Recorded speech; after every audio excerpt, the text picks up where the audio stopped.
Imagínate esta situación. Llegás a la laguna, elegís el lugar ideal, preparás un enguade de los caros, bien potente.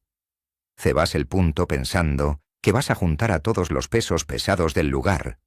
Pero pasa 1 hora, pasan 2, y el puntero de la caña o la boya están ahí, clavados, ni se mueven.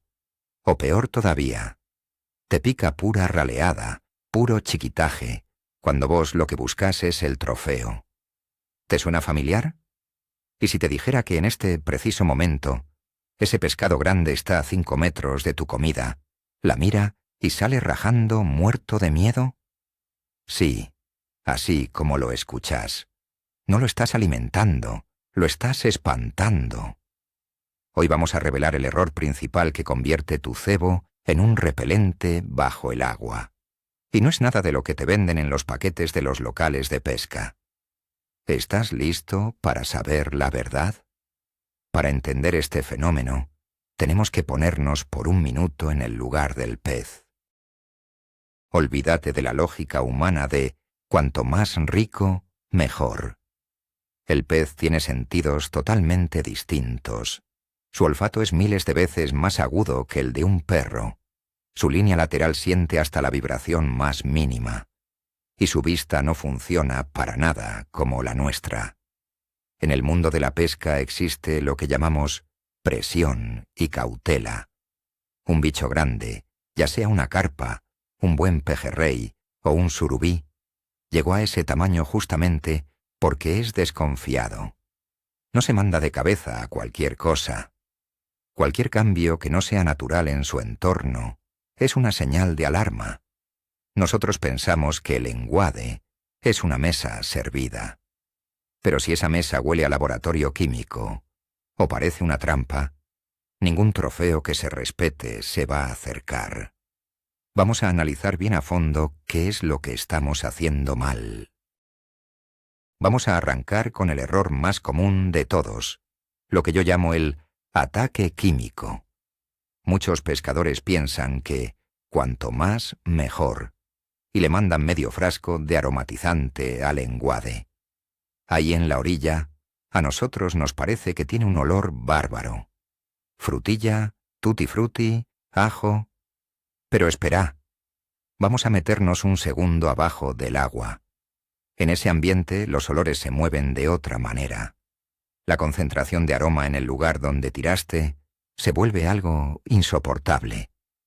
Para los sensores del pez, que son recontrasensibles, eso no es un perfume rico, es literalmente una quemadura química. Es como si te tiraran gas pimienta directo a la cara. El pez se arrima, siente ese golpe y sale disparado del susto. Esto es todavía peor cuando el agua está fría, porque el olor no se dispersa bien. Un ejemplo típico es cuando le mandan esos dips concentrados al cebador sin ningún tipo de medida.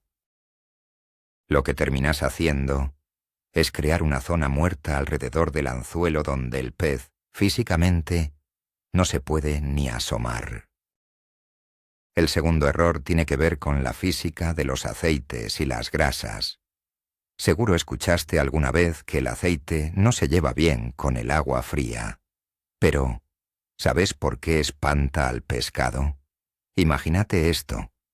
Tiras un licor de pescado bien grasoso o un aceite de cáñamo cuando el agua está a menos de 10 grados. El aceite no se disuelve.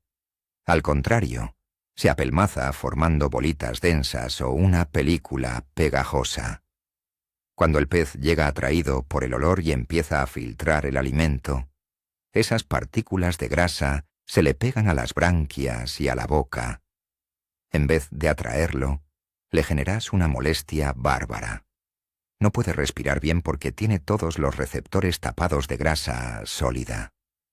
Ahí es cuando el mecanismo de alimentación se corta. El bicho siente que esa comida es pesada, que algo anda mal y que es peligrosa para su organismo. Entonces, se va del lugar para limpiarse las agallas y no vuelve más.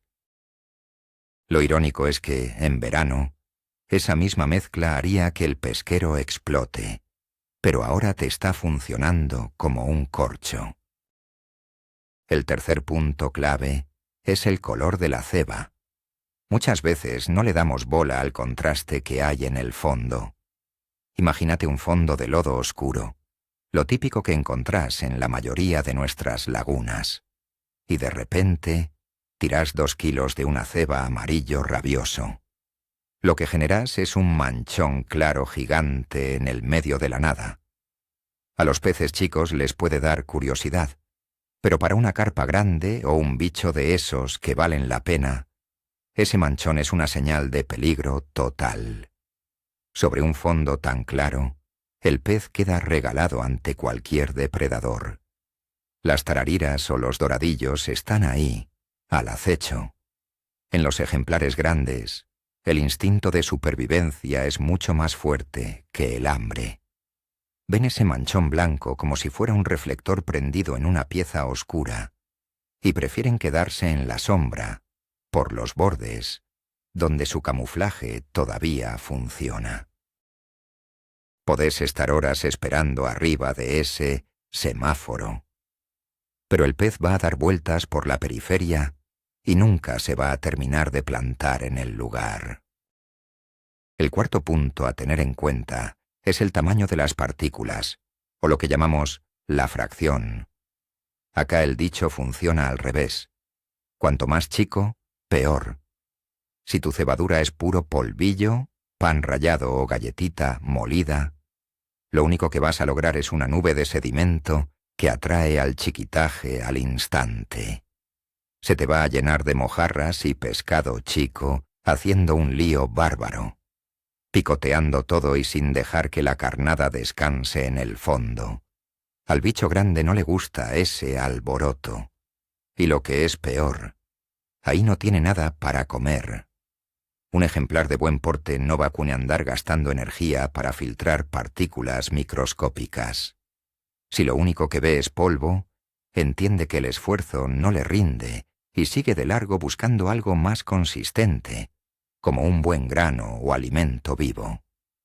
La ceba que hace nube te sirve para meter ritmo y sacar cantidad, pero es el principal filtro que te termina alejando a los verdaderos trofeos.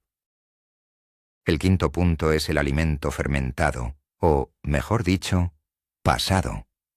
Es un clásico de las salidas de pesca de varios días.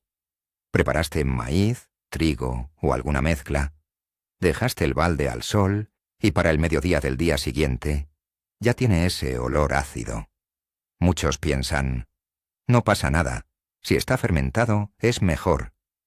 Pero eso es un mito total. Hay una diferencia enorme entre una fermentación controlada y la comida podrida. El alimento agrio te cambia el pH del agua justo donde estás pescando.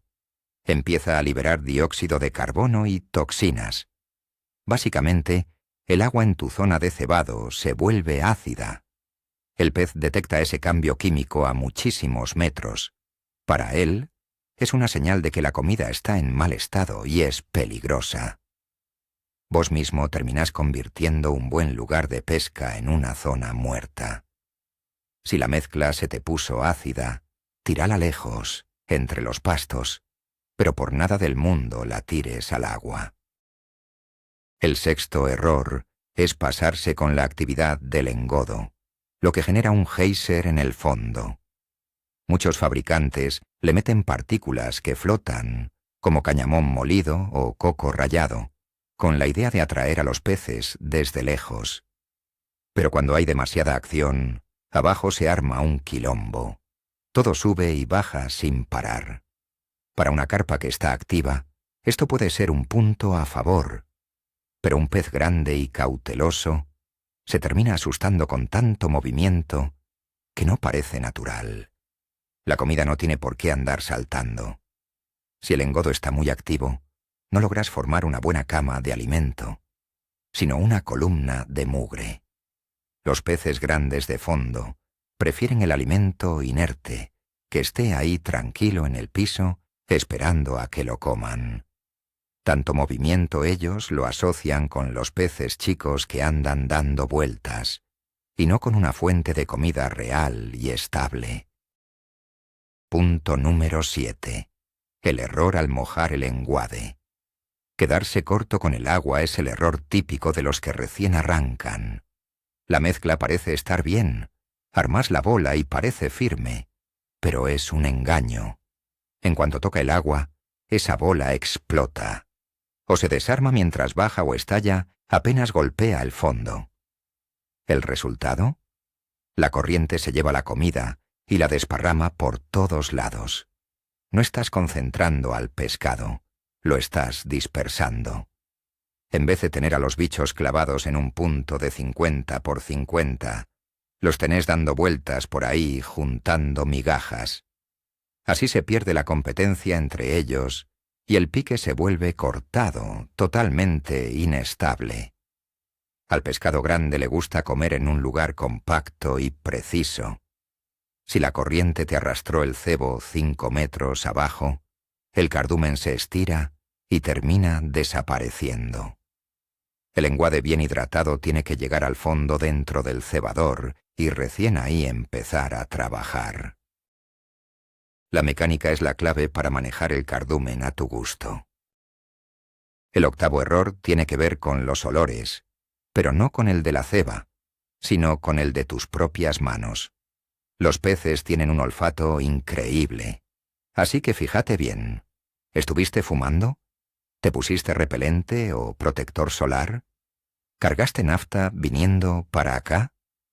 Todos esos olores, la nicotina, los químicos, los combustibles, son venenos y señales de alerta para el pez. Cuando cargas el cebador o manipulas la carnada con esas manos, estás pasando micropartículas al agua. Para el pescado eso suena como una sirena de alarma. Ojo sobre todo con el repelente para mosquitos. Tiene componentes que a los peces les genera un pánico total.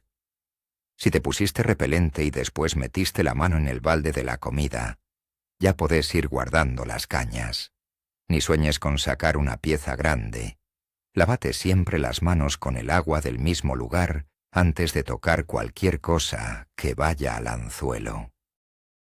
Punto 9. La saciedad.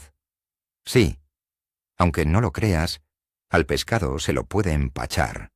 El error más común es pasarse de rosca con el alimento, sobre todo cuando el pique está flojo.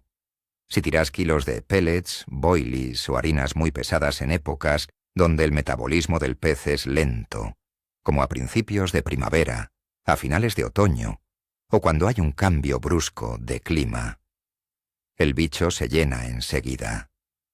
Come apenas un poco, siente que ya tiene energía de sobra y se queda ahí, pasivo.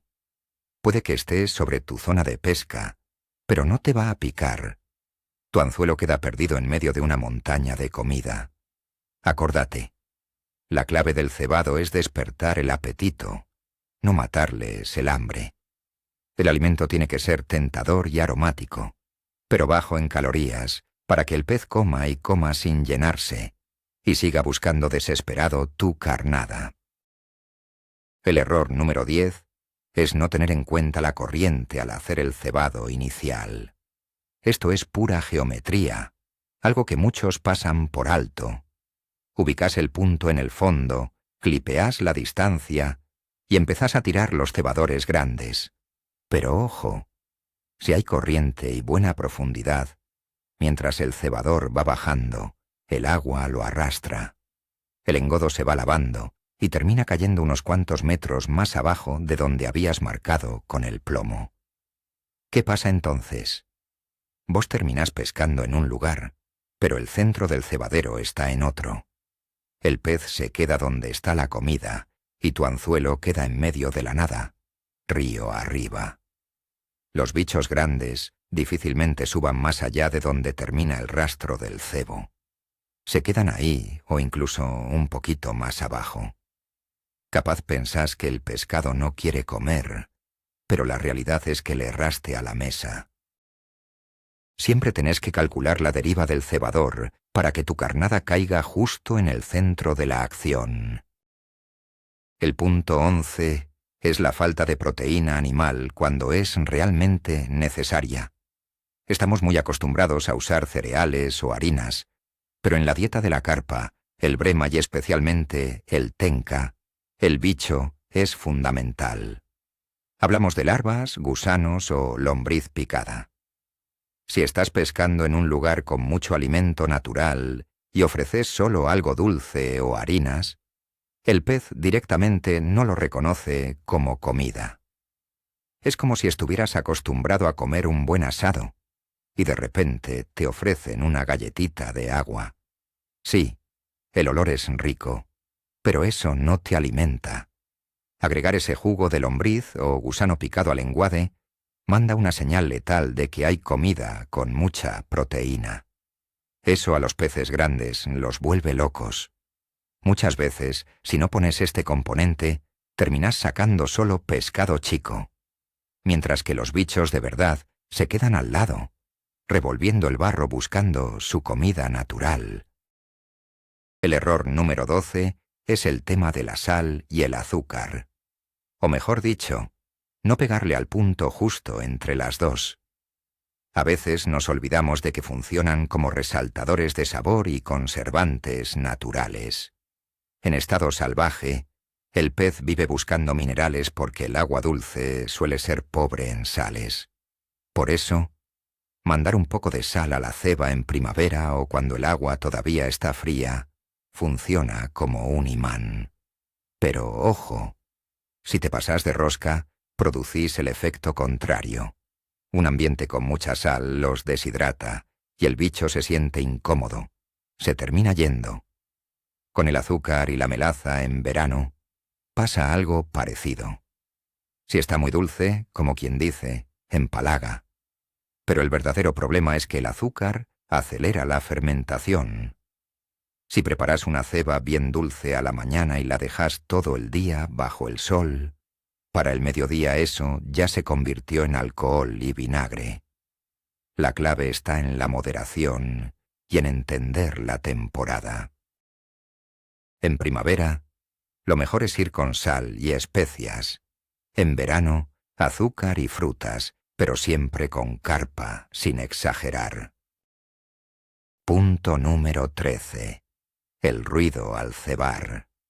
Los que pescamos carpas conocemos bien el spombing, ese cebado con cohete que es muy efectivo, pero también muy ruidoso. Si estás pescando en aguas playas, de menos de 2 metros, el impacto de un cebador pesado o de una bocha de alimento es como tirar un ladrillo al agua. Los peces grandes son muy asustadizos. Si bombardeas el lugar cada 2 minutos, vas a terminar espantando a los ejemplares más cautelosos. Se van a alejar a una distancia segura y van a esperar a que el ruido pare. A veces, es mucho mejor hacer un cebado fuerte de una sola vez y después quedarse tranquilo por 1 o 2 horas, tirando solo porciones mínimas. El silencio es parte de la estrategia, especialmente en ambientes salvajes o donde los peces ya están muy castigados por la presión de pesca. Error número 14. Usar agua de la canilla para mojar el lenguado. Parece una pavada, ¿no? Muchos preparan la mezcla en casa para ganar tiempo cuando llegan al río, pero le mandan agua de la canilla. El problema es el cloro. El cloro se usa para desinfectar, es decir, para matar todo lo vivo. Para el pez, el olor a cloro es una señal de muerte. Te anula cualquier aroma, ya sea vainilla, frutilla o lo que le pongas. Y ojo, porque aunque dejes reposar el agua, ese rastro químico siempre queda. Cuando tiras ese alimento al agua, estás metiendo un elemento extraño y recontraagresivo en el ambiente. Grabátelo. Siempre, pero siempre, usa el agua del mismo lugar donde vas a pescar. Esa agua tiene la microflora local, el pH justo y, sobre todo, nada de química que espante a los peces. Punto número 15. El error de mezclar peras con manzanas, o mejor dicho, el desacople entre el cebado y la carnada. Imagínate esto.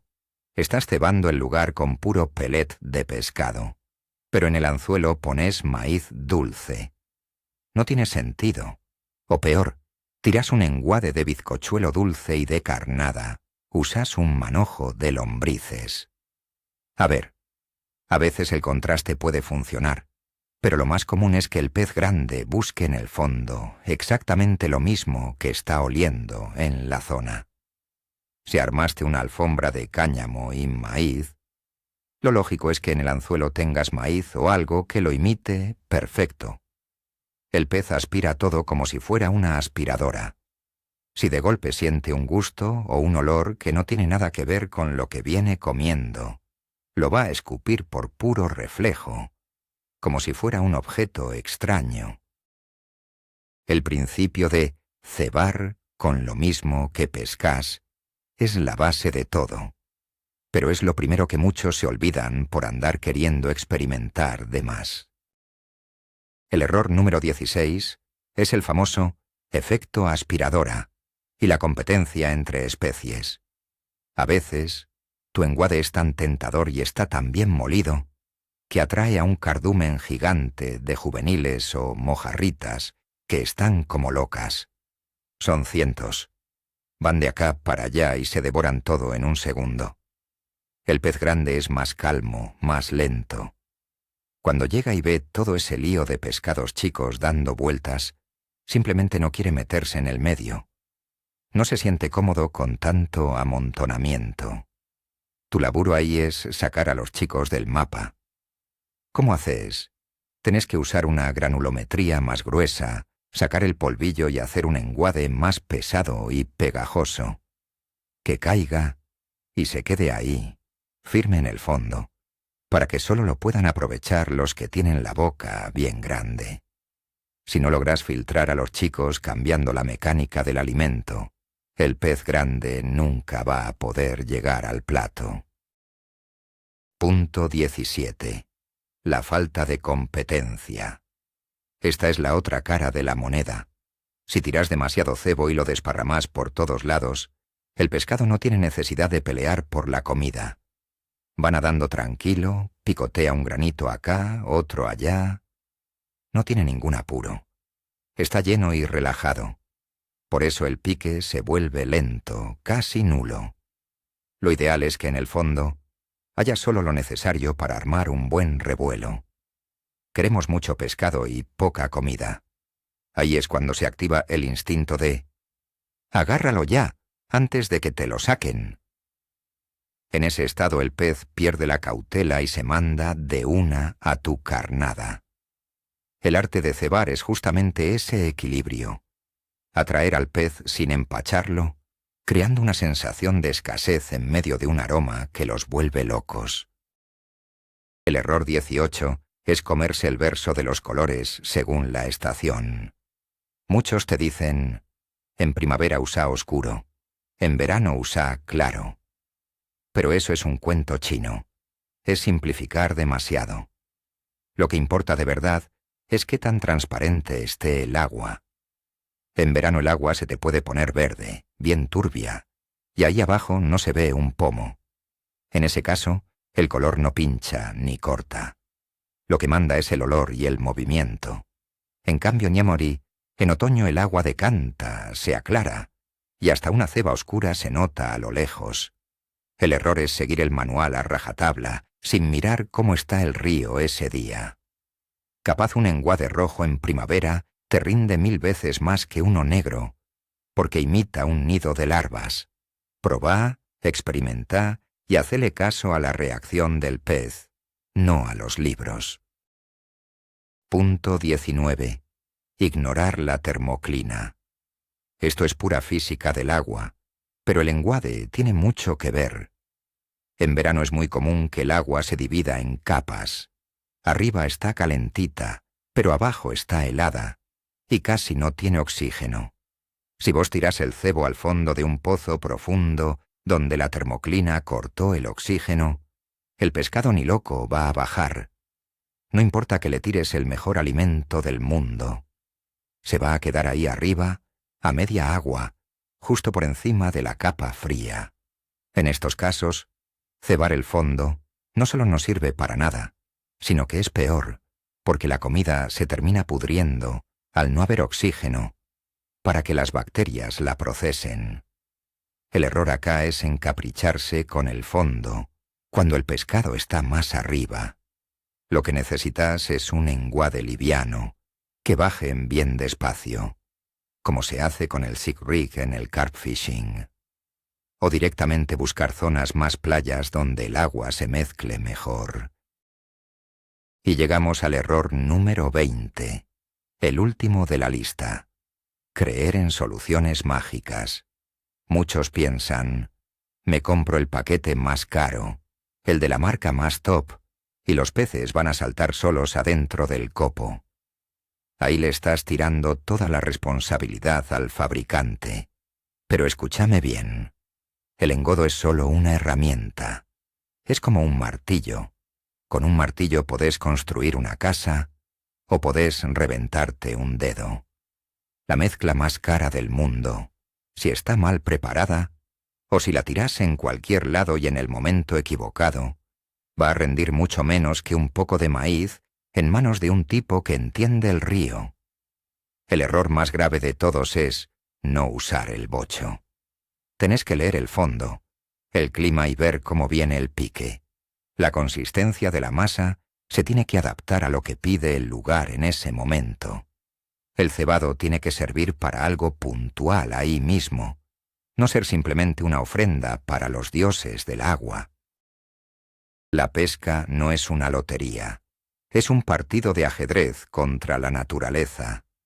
Ahora entendés que tu ceba no es solo comida, es una herramienta estratégica para manejar el comportamiento del pez, el aroma, el color, cómo trabaja en el agua y qué tanto alimenta. Cualquiera de estos factores puede atraerte el trofeo de tu vida o espantarlo para siempre. La gran conclusión de hoy es esta. Deja de tirar ceba por tirar. Cada vez que vayas al agua, hacete esta pregunta. ¿Para quién estoy armando la mesa y cómo se ve esto desde los ojos del pez? No te pases de rosca con los químicos. Fíjate que todo esté bien fresco y cuida siempre el olor de tus manos. Si aplicas estos consejos, vas a ver cómo esos lugares que parecían muertos empiezan a rendir. Y los piques de los chiquitajes se transforman en llevadas firmes de carpas y bichos grandes. Gracias por bancar hasta el final. Si te sentiste identificado con alguno de estos errores, contame en los comentarios. ¿Qué fue lo más raro que le agregaste alguna vez a la ceba? Suscríbete al canal, déjale un buen like y nos vemos en el agua. Buena pesca para todos.